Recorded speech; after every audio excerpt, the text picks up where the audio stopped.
Mais de 700 pessoas estão aqui em Brasília para o 15º CONAMAT, o maior evento da magistratura do trabalho. E a TV Anamatra também está presente. Você confere agora a entrevista feita com o catedrático de Direito do Trabalho da Espanha, Antônio Pedro Bailos. Ele conversou com o juiz Alexandre Teixeira, do Rio de Janeiro.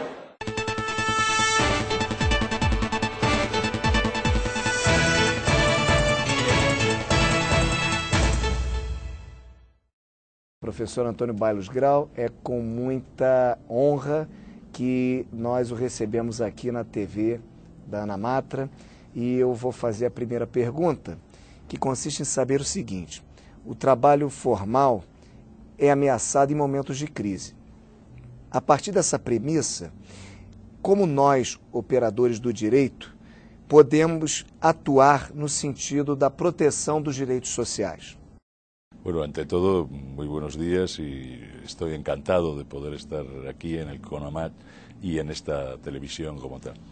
La pregunta es una pregunta básica y decisiva, ¿no? ¿Cómo garantizamos los derechos derivados del contrato de trabajo? Esto es el elemento central, porque nosotros estamos acostumbrados a que cuando hablamos de trabajo, hablamos siempre de trabajo con derechos, no un trabajo sin derechos. Por tanto, lo que de manera eufemística llamamos informalidad es el trabajo sin derechos. ¿Cómo garantizamos los derechos derivados del trabajador asalariado, que debe dársele una dignidad evidente como tal? Y ahí el problema son los mecanismos de efectividad del derecho. Este es el grave problema que tienen siempre los sistemas jurídicos. ¿Podemos controlar? ¿Hay algún tipo de capacidad de controlar ese proceso de inmersión del trabajo? Yo creo que lo hay. Fundamentalmente medios públicos, la inspección de trabajo, y medios colectivos, el sindicato, la denuncia del sindicato, etc. Y en última instancia, aunque esto es más difícil, naturalmente, la propia acción del trabajador individual ante los jueces. Voy a poner un ejemplo que viene de España sobre un segmento de nuestra población que es clásicamente, que entra dentro de esta pregunta, el trabajador inmigrante. Entonces, en un momento dado, dos trabajadores inmigrantes irregulares son amenazados por parte del empresario de que si reivindican sus derechos, irán a la policía y serán expulsados. Y ellos acuden al juez. Naturalmente el juez lo que hace son dos cosas. Uno, evitar que la policía se aproveche de esa situación irregular, y naturalmente nuestra ley dice que la prestación de trabajo del inmigrante, aunque no tenga permiso de trabajo, genera todos los derechos que derivan del contrato. Y naturalmente el juez tuvo una importante función de garantía de los derechos de estas personas que naturalmente se aprovechan justamente de situaciones de debilidad urgidas por la crisis y que se pretende privar de sus derechos. Esto es lo que me parece que es el ABC, entre comillas, de cómo tratar el problema de la inmersión de franjas importantes de trabajo en el trabajo irregular. Nos países que têm legislação trabalhista, laboral mais forte, nesse quadro de crise que se operou não só nos Estados Unidos, mas que também teve suas consequências na Europa, o senhor observou alguma diferença em termos das consequências com relação aos países que têm uma legislação do trabalho mais forte? Eles reagiram melhor à crise?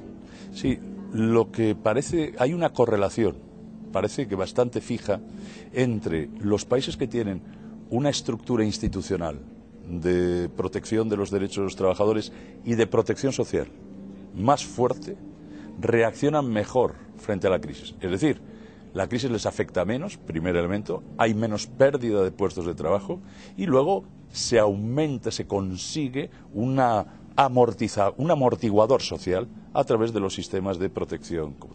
Mientras que los sistemas más flexibles, de mayor flexibilidad, son sistemas más proclives a sufrir los efectos negativos de la crisis. Pongo el caso español.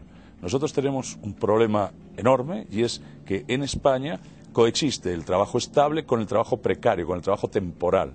Bueno, ¿qué es lo que ha sucedido? Que realmente nuestro sistema ha liberado mucho más excedentes de trabajo, posiblemente por esa flexibilidad que tiene el sistema, ¿no? Mientras que Alemania, por poner el otro punto, que tiene mecanismos en donde, por ejemplo, no privilegia el despido, sino que privilegia la reducción, más efectos de la crisis, menos flexibilidad, mayor protección social, menos efectos. Então, pelo que o senhor fala, a lógica que o empresariado, os patrões, costumam sustentar de que quanto mais proteção ao trabalho, menos possibilidades de geração de empregos, essa lógica não existe. No, esa lógica es una lógica retórica, es una retórica que lo que busca es aprovechar la crisis para conseguir aumentar las dosis de poder unilateral del empresario sobre la relación de empleo. Y es una lógica que aparece repetida y reiterada en todas las crisis y en todos los momentos. Es decir, que no es solo la crisis del 2008. En España se habla de eso desde en los momentos de gran bonanza económica, es decir, cuando teníamos la última década, ¿no?, entre 1998 y 2008, y se seguía hablando de la necesidad para crear empleo, cuando lo que crea empleo es el funcionamiento del sistema y, sobre todo, un empleo estable, un empleo de calidad. Por lo tanto, desde mi punto de vista, ese razonamiento, que es el razonamiento clásico del empresariado que dice más gasto social en protección social y más fortaleza del sistema institucional, menos empleo, yo creo que no se corresponde no tiene verificación empírica, ¿no? No solo digo que como argumento retórico es un argumento de parte, un argumento de interés, sino que además no tiene verificación empírica. E dentro do que o senhor falou hoje na sua conferência, de que o capitalismo, quando falamos de crise do capitalismo, nós não estamos falando de uma derrocada, de um momento final do capitalismo, mas inclusive de uma característica do capitalismo que se caracteriza, que se constrói a partir de sucessivas crises. Esse argumento retórico, como o senhor coloca, passa a ser um argumento de sustentação e de aumento de poder das classes dominantes no próprio capitalismo. Así es, está perfectamente expresado. Es decir, la crisis no es una crisis que parece que va a provocar el colapso del sistema. No, el sistema vive desde la crisis y el sistema se alimenta, se adapta a la crisis.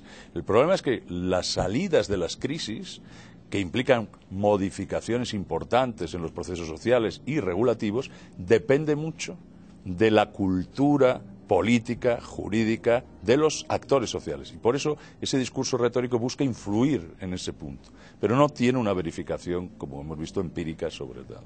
Qual a importância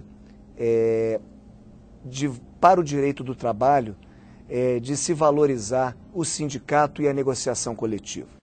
Pues yo creo que ese es un elemento fundamental, decisivo. De hecho, el derecho al trabajo nace desde ese punto, desde esa dimensión. El derecho al trabajo nace para legitimar a ese sujeto colectivo que representa el trabajo en su conjunto y que normalmente nosotros conocemos como sindicato, ¿no?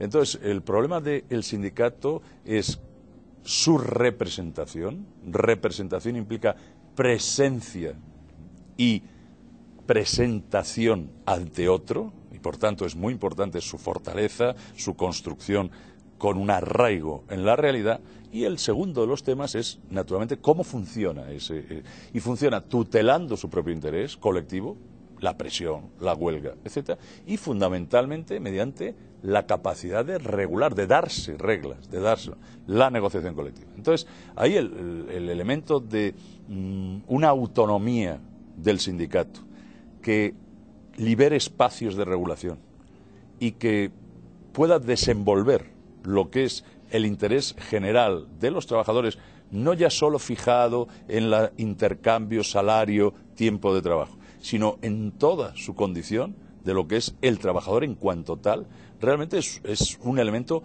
fundamental para el derecho del trabajo, pero fundamental naturalmente para la dignidad de aquellas personas que trabajan, ¿no? Por eso hay que tener mucho cuidado con las intervenciones externas, sofocar ese tema. Hay muchas veces parece como, por ejemplo, el Estado, parece que es como esas madres que lo que hacen es que se preocupan tanto de su hijo que lo sofoca, le impide crecer, ¿no? Hay que tener mucho cuidado con impedir que crezca ese sujeto colectivo, aunque va a tener crisis, como nuestros hijos en la adolescencia tienen crisis y naturalmente se enfrentan al padre, ¿no? O a la madre. Pero en cualquier caso, eso no nos debería dejar a ese niño en la infancia, ¿no? En impedir que desarrolle sus capacidades. Bueno, con el sindicato sucede algo así, ¿no? Y a mí me parece que es muy importante promover el crecimiento del sindicato y no controlar su desarrollo, su desenvolvimiento.